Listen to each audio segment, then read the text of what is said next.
आप देख रहे हैं स्टडी ऑफ वर्ब अर्थात क्रिया का अध्ययन। आप देख सकते हैं कि एक ही वर्ब के कई नामकरण हो जाते हैं और उसके कई रूप हो जाते हैं। तो लिखा हुआ है अपने अपने सेंस के आधार पर या उसके कार्य के आधार पर वर्ब का नामकरण होता है। आप यहाँ देख सकते हैं, यहाँ एक सेंटेंस दिया हुआ है और वह सेंटेंस है ही इज़ ए फार्मर। वह एक किसान है। आप इसमें देख सकते हैं कि जो इज शब्द आया है इसके कई नाम यहाँ दिए गए हैं। यहाँ इज हेल्पिंग वर्ब के रूप में है जिसे हम एक्सुलरी वर्ब भी कहते हैं, और दूसरा नाम है एस्टेटिव वर्ब। फिर यह लिंकिंग वर्ब के रूप में है और कॉपुलर वर्ब और स्टेट ऑफ बीइंग को यह दिखाता है। तो कहने का यह मतलब है, यहाँ जो इज शब्द आया है यह इतने सेंस में यह कार्य करता है और विभिन्न रूपों में यह दिया हुआ है। तो फिर आप आगे देखिए, तो इसमें यह प्रश्न है कि यह इज़ हेल्पिंग वर्ब किस तरह से है, स्टेटिव वर्ब किस तरह से है, या लिंकिंग वर्ब या कॉपुलर। तो ये सब अलग अलग वर्ब वो किस तरह से है। एक ही वर्ब के इतने सारे नामकरण हो गए, आखिर इसके पीछे कारण क्या है। इसको विभिन्न नामों से जाना गया है। अब आप एक दूसरा उदाहरण यहाँ देखिए। Ram runs in the park. Ram park में दौड़ता है। इस वाक्य में रन्स जो है वो वर्ब के रूप में है और किस किस वर्ब के रूप में है। तो रन्स यहाँ एक मेन वर्ब के रूप में है, फुल वर्ब के रूप में, lexical verb, ordinary verb, finite verb, intransitive verb, strong verb और इरेगुलर वर्ब। फिर यह डायनामिक वर्ब, एक्शन वर्ब, और ये प्रेजेंट टेंस के अंदर है, और ये ऑपोजिट ऑफ स्टेटिव वर्ब है। तो कहने का ये मतलब है कि यहाँ जो आप देख रहे हैं Ram runs in the park, इसमें रन्स के जो ये वर्ब है उसके विभिन्न नाम दिए गए हैं। तो आखिर इसके पीछे कारण क्या है, हम कैसे समझेंगे कि रन्स यहाँ मेन वर्ब है या इंट्रांजिटिव वर्ब है या इरेगुलर है या डायनामिक वर्ब है। तो एक ही वर्ब कई सेंस में है, इसीलिए उसका नामकरण भी अलग अलग है और वर्ब का नामकरण उसके कार्य और उसके सेंस पर निर्भर करता है। आप पहले इस उदाहरण को देखिए। तो अब जैसे यह एक व्यक्ति है, तो यह जो व्यक्ति है, तो यह व्यक्ति तो एक ही है, लेकिन यह देखिए एक ही व्यक्ति कितने पद में है, कितने रूप में है और कितने नामों से इन्हें जाना जा सकता है।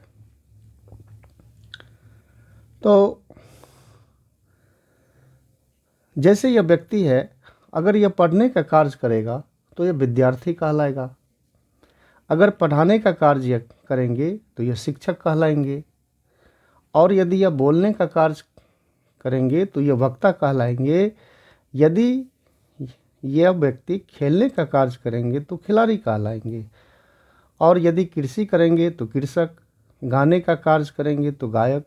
अब एक ही व्यक्ति हैं तो इसको हम क्या कह सकते हैं?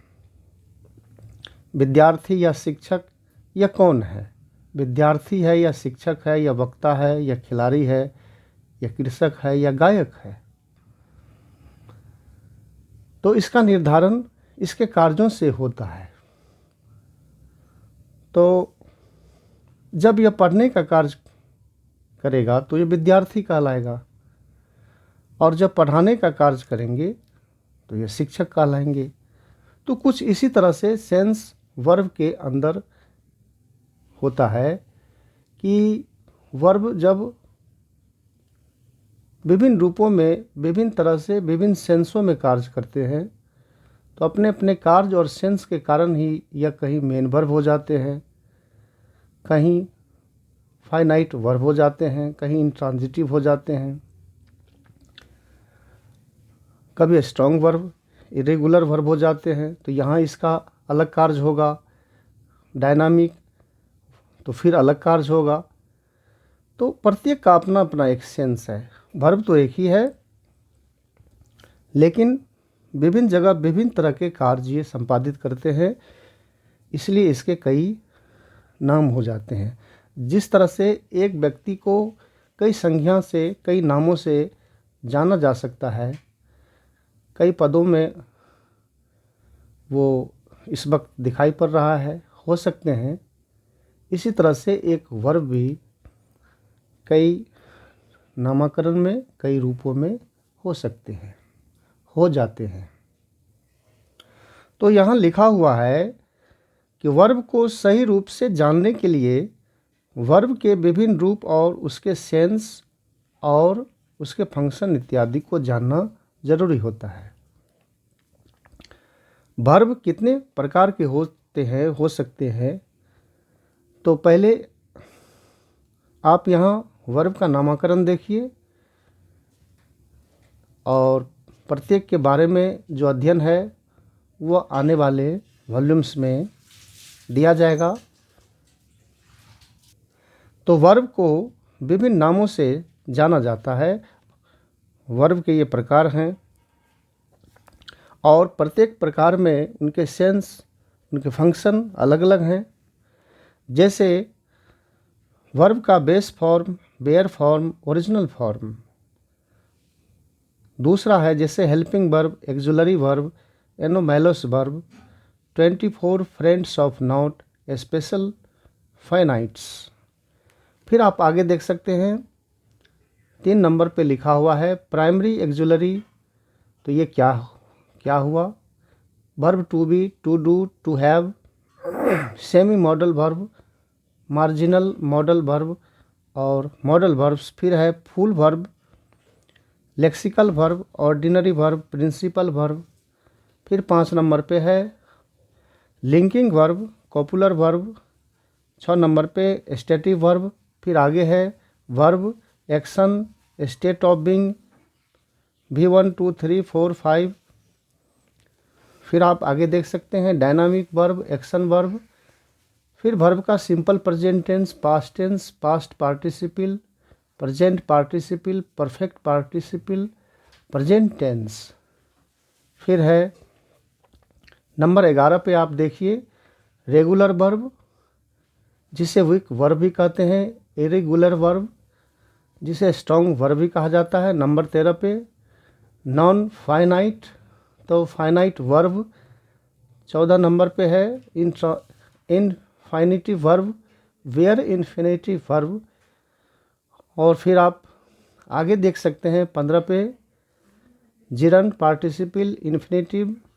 तो ये सब जो आप देख रहे हैं ये वर्ब के रूप है, नामकरण है।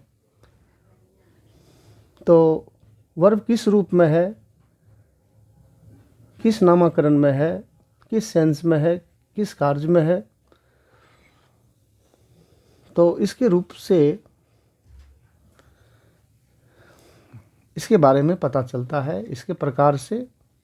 और प्रत्येक प्रकार का अपना अपना एक कार्य है, एक अलग इसका वैल्यू होता है। वर्ब जिरंड के रूप में है, पार्टिसिपल के रूप में, इन्फिनिटिव के रूप में, फिर ट्रांजिटिव है या इंट्रांजिटिव है, फिर वर्ब किस रूप में है, कॉजेटिव वर्ब के रूप में हो सकते हैं, क्वासी पैसिव वर्ब, फिर वर्ब एडजेक्टिव, नाउन, एडवर्ब किसी भी यूज़ में हो सकते हैं, फ्रेजल वर्ब, डिफेक्टिव वर्ब। तो ये सब वर्ब के नामकरण है। तो आपको इन सभी वर्बों के बारे में जानकारी होनी चाहिए कि इतने प्रकार के वर्ब जो हैं, तो प्रत्येक वर्ब की क्या परिभाषा है, क्या उदाहरण है, क्या उसके कार्य हैं, और किस परिस्थिति में कौन वर्ब क्या बन जाता है। तो ये सब जो अध्ययन है व्याकरण में बड़ा ही महत्वपूर्ण होता है। और जैसा कि मैंने कहा था, नो वर्ब नो इंग्लिश। व्याकरण का अधिकांश भाग वर्ब से ही निर्मित है और इसलिए वर्ब को जानना पड़ता है, वर्ब के प्रकार से उसके अर्थों को। और मैंने यह भी कहा था, वर्ब फाइनल तो सेंटेंस फाइनल।